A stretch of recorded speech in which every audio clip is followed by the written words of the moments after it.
Hi, everyone. Welcome back to Film History.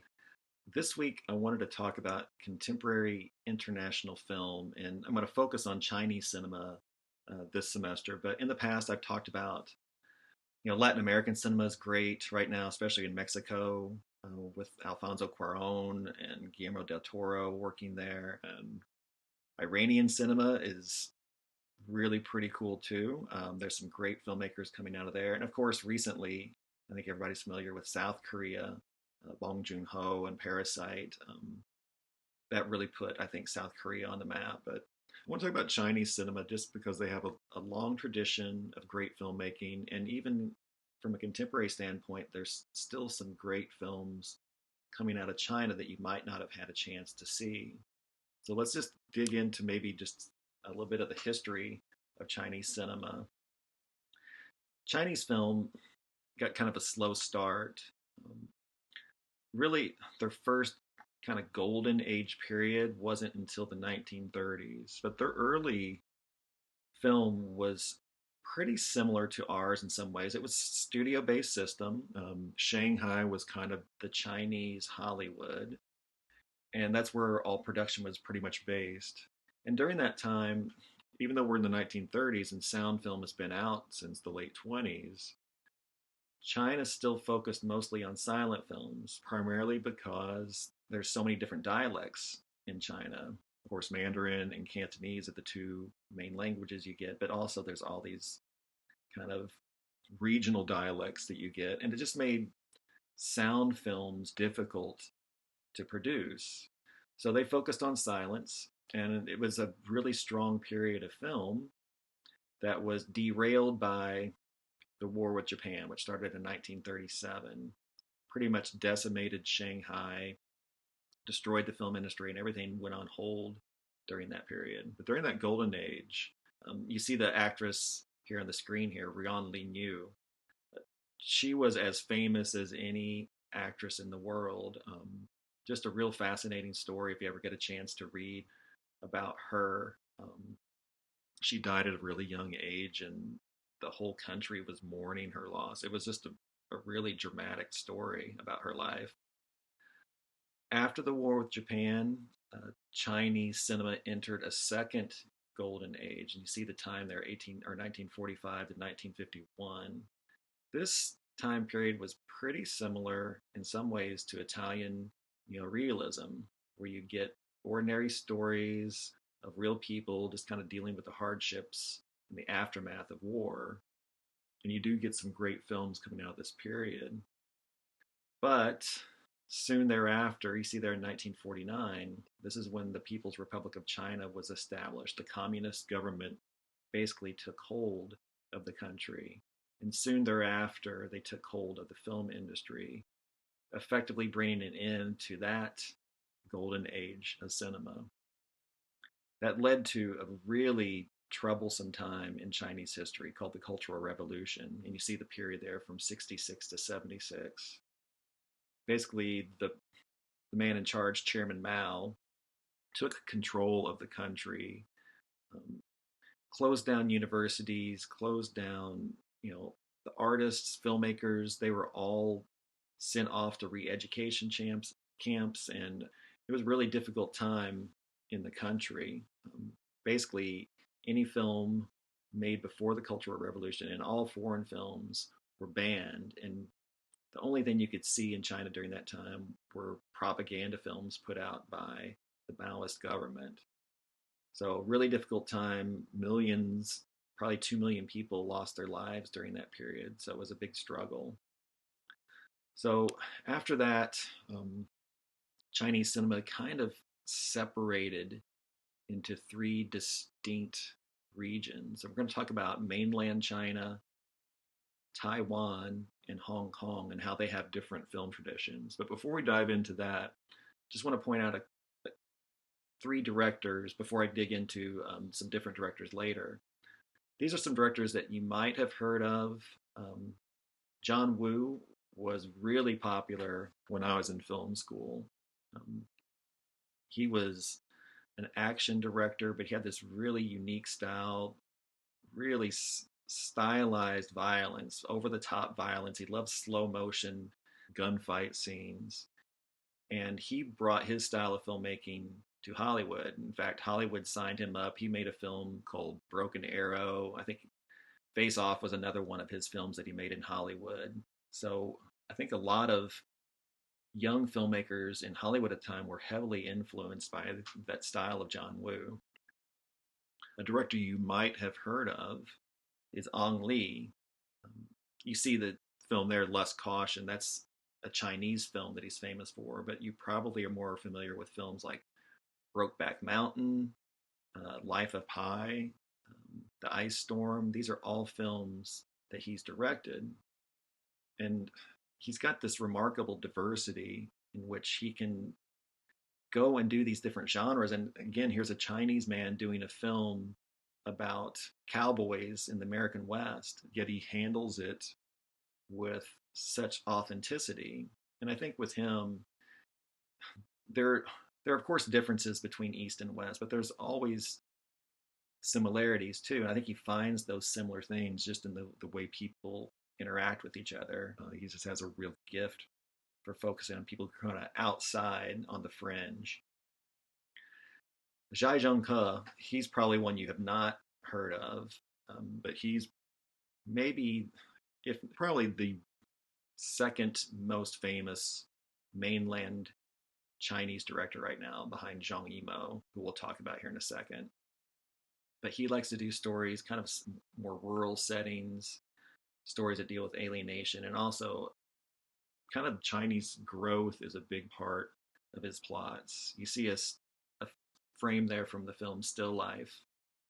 It's a film about this town that was pretty much decimated by the building of this huge dam in China. In fact, he was filming on location in this city as the city was crumbling and kind of being torn down. So it's a really interesting film to kind of see history happening through this narrative story. Okay, so let's go ahead and dig into the three kind of parts of Chinese cinema. And we'll start with mainland China. Just a few facts about kind of more contemporary Chinese cinema. There was a big shift, actually, after the Cultural Revolution. There was a movement called the Fifth Generation, and this came out basically in the 1980s, where film took off again in China. Most of the people from this fifth generation were graduates from the Beijing Film Academy, which is one of the best film schools in the world. Certainly the best film school in China, but it ranks at the top in the world as well. So you get these great filmmakers like Zhang Yimou, who we'll talk about here in a little bit, coming out of the Film Academy and telling these stories that were different than a lot of the films that had been told in the past, really focusing on those rural struggles, more the common people. A lot of it kind of similar to what happened in that second golden age. And the style of these films, really beautiful lyrical style that worked well in art houses and at film festivals. And people overseas really started to, I think, notice Chinese film for the first time. Today, as far as Chinese film, one of the most popular genres is called wuxia. And it's kind of a swordplay genre, sort of like a samurai film in Japan, where you're focusing on martial arts and also kind of more historical imperial era China. Some really beautiful, epic films. I put a still up here of a film called Hero by Zhang Yimou, which is a great example of this genre if you ever want to check it out. There at the bottom, you see something called the Dragon Seal. Films in China have to have this dragon seal before they're allowed to be exhibited in the country. Just think back to our lessons about the Hays Office, the motion picture production code here in America, where if you didn't have the code seal, you could not be shown. Same thing in China. Basically, similar regulations on content as far as adult content, but one thing that's a little different with Chinese film is the government critiques are heavily censored. that's one thing that Chinese filmmakers have to be really delicate about. If they want to do anything that's critical of the government, they have to find a way to veil it within the narrative without being too overt about it. And many filmmakers, at times, even famous filmmakers, have been banned from making films because they violated this seal, this code. Okay, so let's talk about the most famous Chinese filmmaker, and that's Zhang Yimou. And his films do show up here in America at times, so it's possible you've had a chance to see one of his films. He was a fifth generation graduate. He actually went to film school to be a cinematographer, so that's what he started out as a DP. But then he rose up to become a director. But you can see that cinematographer influence in his work. His films are gorgeous, just beautiful films. He loves the use of color, especially red, and he tends to use color symbolically, especially red, because for him it tends to evoke passion and power in his stories.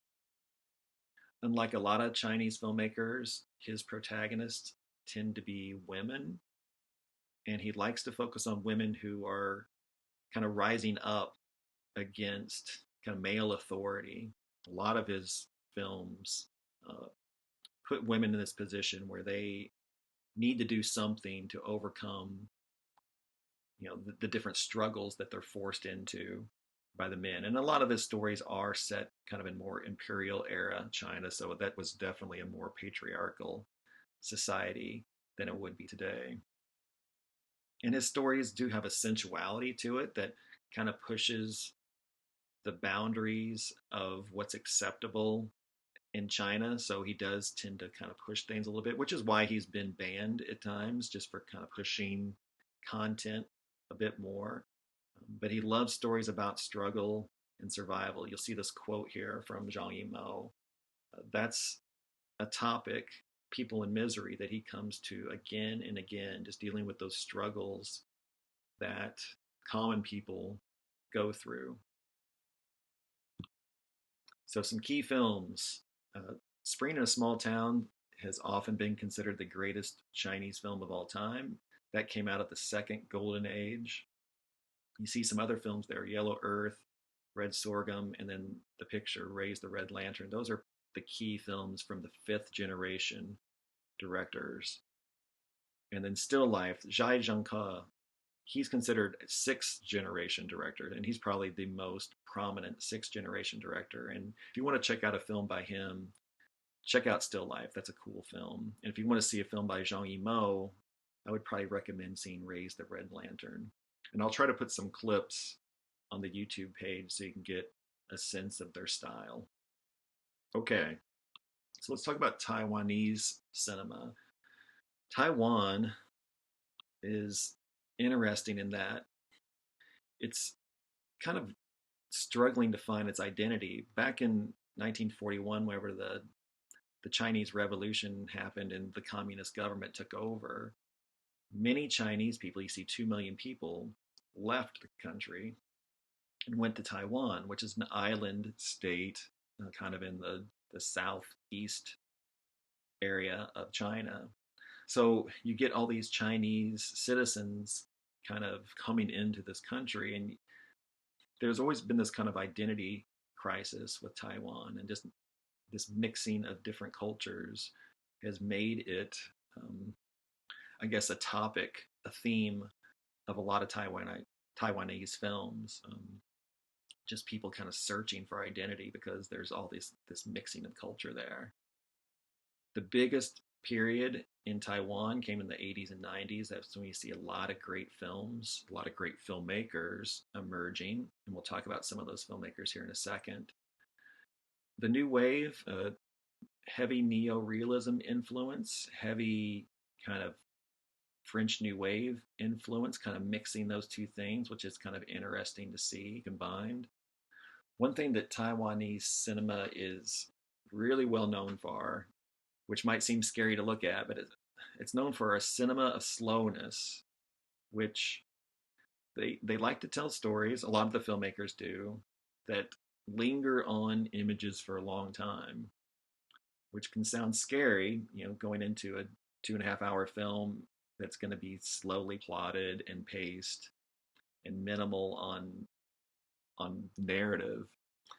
But if you can get past the slowness of these films, they do kind of allow you to look at a life in ways that maybe a normal film would not allow you to look at it, to really see the details of normal life. And if you can get through kind of that part of it, sometimes these films can be really dramatic and really, I think, moving.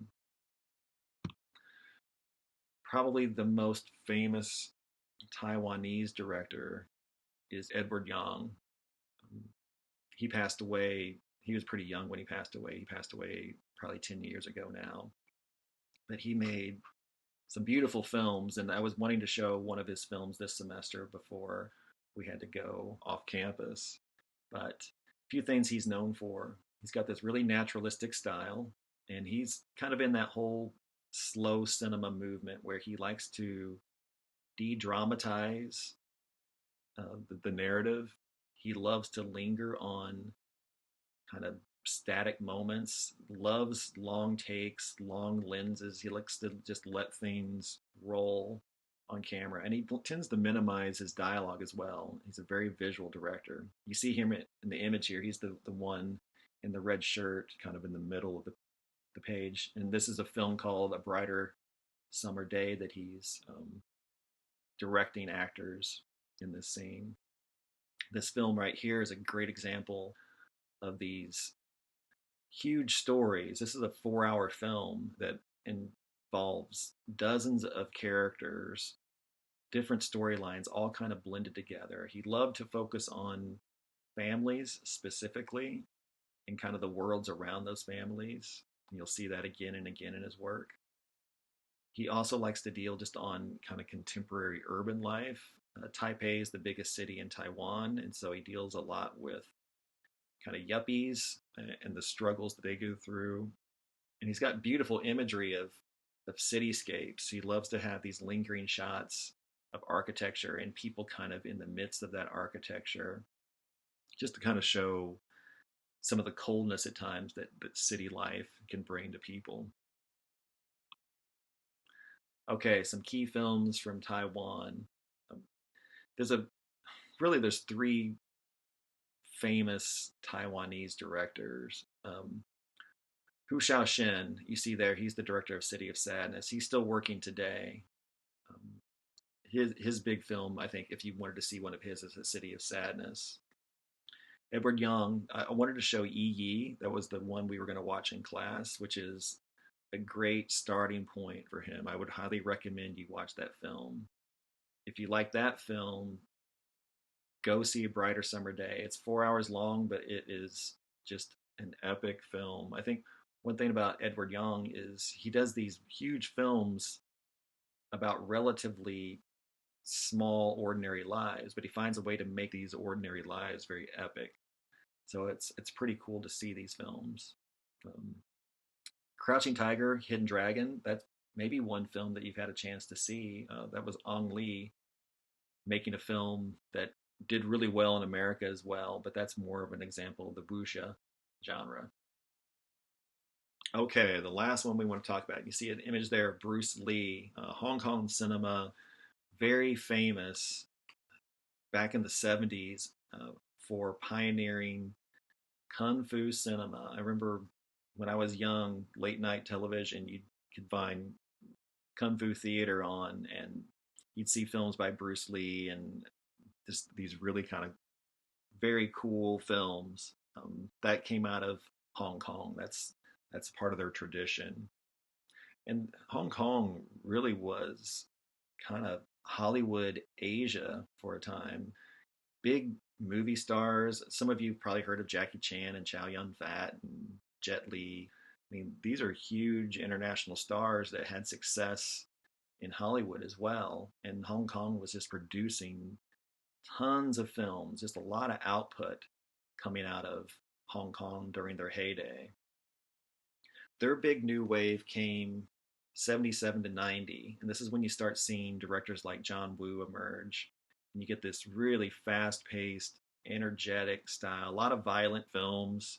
You see there, one of their big genres was something called the triad film, where it was about the Hong Kong gangsters and certainly very violent films, but very dramatic, very exciting, fast paced films. That was kind of the biggest period in Hong Kong cinema. But once Hong Kong was returned to China, because it was a British colony for a long time, but in 1997 it went back to China. It's really seen a big decline in its film output. There are still films being made, but just not to the extent that they were made during their heyday. Okay, so we already mentioned John Woo as a famous Hong Kong director, but the one I think that has probably more artistic credibility is Wong Kar-wai, and he's the filmmaker we're going to be watching for this week's film. When you watch his style, he's got this really beautiful poetic style where he likes to kind of linger on moments. His stories tend not to be really tightly plotted, so they're going to be kind of wandering and ambiguous at times. So just be prepared for that as you watch this week's film. A common theme for him is love. Basically, people searching for love, wanting love, but typically not being able to find it, or at least not be able to find it for any kind of permanence. Uh, Love tends to kind of come and go for his characters, which means you're going to see things like loneliness and alienation, and of course, this kind of almost melancholy tone that are going to be kind of washed over all of his films. If you see some films, tonight's film's not this kind of postmodern film that you might see in some of his earlier films. But if you check out a film called Chungking Express, um, you'll see this kind of commercialism at times to him, where he's dealing with, the crime film, but he's finding a way to turn it into something very artful at the same time. And he loves in his stories to focus on just these passing moments where people maybe meet by chance, and that chance encounter has some big impact on those characters' lives, and maybe it even changes their lives forever just because of this one chance meeting. He likes to come back to that idea again and again. That quote right there pretty much sums up this week's film. And just that idea, that theme of his, of the transience of love, and how it's something that's attained for a short time, but you can't hold on to it. You'll see that theme appear time and time again. Okay, some films to check out. If you ever want to check out a cool Bruce Lee film, check out Fist of Fury.